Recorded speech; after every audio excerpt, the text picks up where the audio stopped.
Assalamualaikum warahmatullahi wabarakatuh. Kita bertemu kembali di perkuliahan untuk mata kuliah data mining.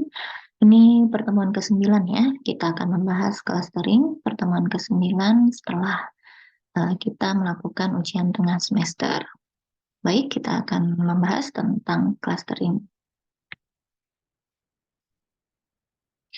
Jadi, cluster itu adalah suatu cluster yang merupakan sekelompok entitas yang memiliki kesamaan dan memiliki perbedaan dengan entitas dari kelompok lain.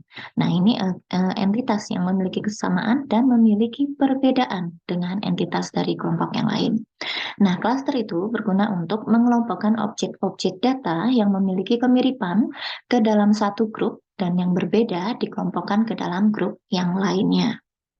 Nah, semakin besar tingkat kemiripan atau similarity atau homogenitas di dalam satu grup dan semakin besar tingkat perbedaan di antara grup, maka semakin baik atau lebih berbeda clustering tersebut.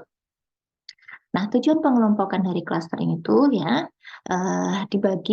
dibedakan menjadi dua, yaitu pengelompokan untuk pemahaman dan clustering untuk penggunaan.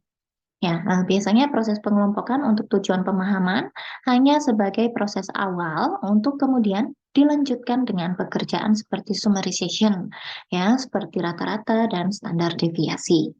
Kemudian pelabelan kelas untuk setiap kelompok sehingga dapat digunakan sebagai data training dalam klasifikasi supervised. Nah, sementara jika untuk penggunaan, ya, tujuan utama clustering biasanya adalah mencari prototipe kelompok yang paling representatif terhadap data, memberikan abstraksi dari setiap objek data dalam kelompok, di mana sebuah data terletak di dalamnya.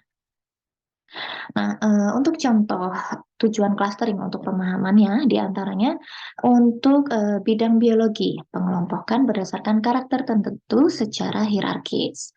Nah, kemudian ada contoh lainnya ya, pengelompokan gen yang memiliki fungsi sama. Kemudian di bidang information retrieval, ya ada web search. Kemudian di bidang klimatologi, ada pengelompokan tekanan udara yang berpengaruh pada cuaca. Kemudian pada bidang bisnis ya ada pengelompokan konsumen yang berpotensi untuk analisa dan strategi pemasaran.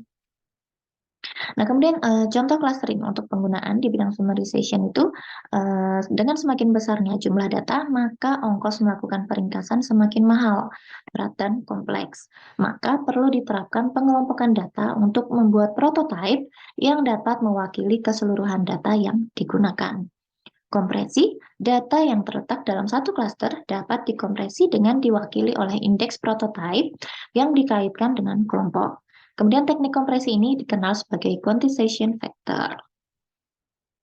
Nah, kemudian aplikasi teknik clustering ya, yang pertama teknik ya digunakan dalam bidang biometric recognition and speech recognition. Nah, kemudian ada analisa sinyal radar, kemudian information compression dan noise removal.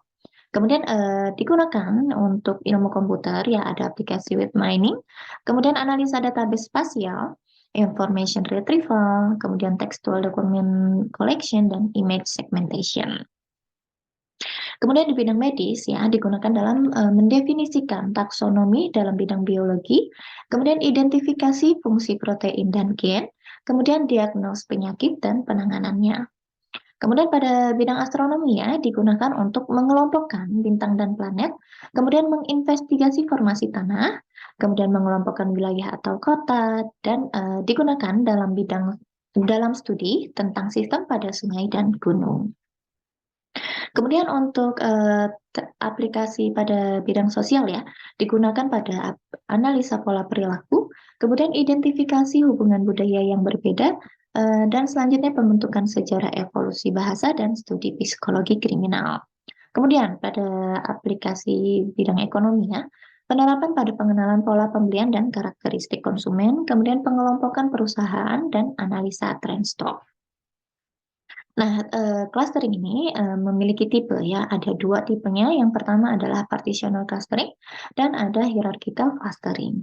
Nah, partitional clustering ini adalah himpunan objek data ke dalam subhimpunan atau cluster yang tidak overlap, sehingga setiap objek data berada dalam tepat satu cluster.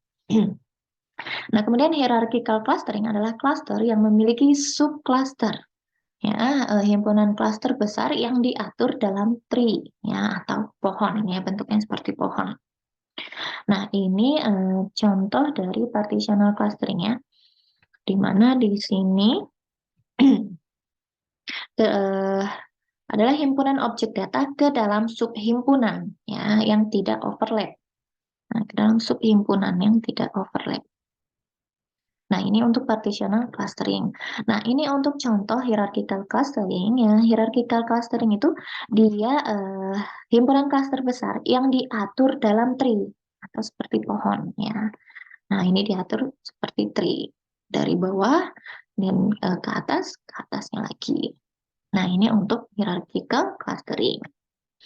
Nah, untuk algoritma yang dapat digunakan pada metode learning clustering itu ada algoritma K-means, kemudian ada K-meduix, dan hierarchical clustering atau AHC, algoritma hierarchical clustering.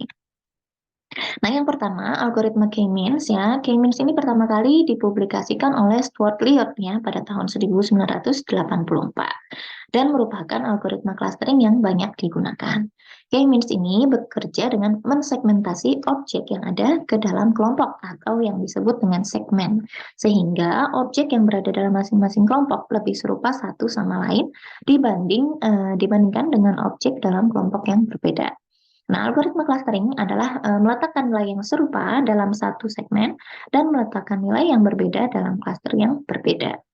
Nah, kemudian K-means ini memisahkan data dengan optimal dengan perulangan yang memaksimalkan hasil dari partisi, hingga tidak ada perubahan data dalam setiap segmentasi. Nah, kemudian algoritma selanjutnya ada algoritma AHC ya, atau Agglomerative Hierarchical Clustering. Ya, hierarchical clustering adalah metode analisis kelompok yang berusaha untuk membangun sebuah hierarki kelompok data. Ya, jadi dia berbentuk hierarki, gitu ya, tingkatan-tingkatan. Nah, strategi pengelompokan umumnya ada dua jenis, yaitu aglomeratif atau bottom up yang dimulai dari bawah kemudian ke atas, ya, dan divisif atau top down, ya, di mana dimulai dari atas ke bawah. Nah, pada bagian ini hanya akan dibatasi menggunakan konsep aglomeratif atau bottom up. Jadi nanti kita akan membahas AHC untuk konsep aglomeratif atau bottom up. Nah, ini merupakan slide terakhir dari pertemuan ke-9 kita ya. Pertemuan ke-9 kita ya setelah UTS. Nah, nanti kalau misalkan ada yang tidak paham atau tidak dimengerti, silahkan teman-teman membuat pertanyaan pada forum. Nanti kita akan membahas pada pertemuan sinkronus selanjutnya. Baik, pertemuan ke-9 ini saya akhiri dengan alhamdulillah dan saya tutup ya. Wassalamualaikum warahmatullahi wabarakatuh. Sampai bertemu kembali di pertemuan selanjutnya.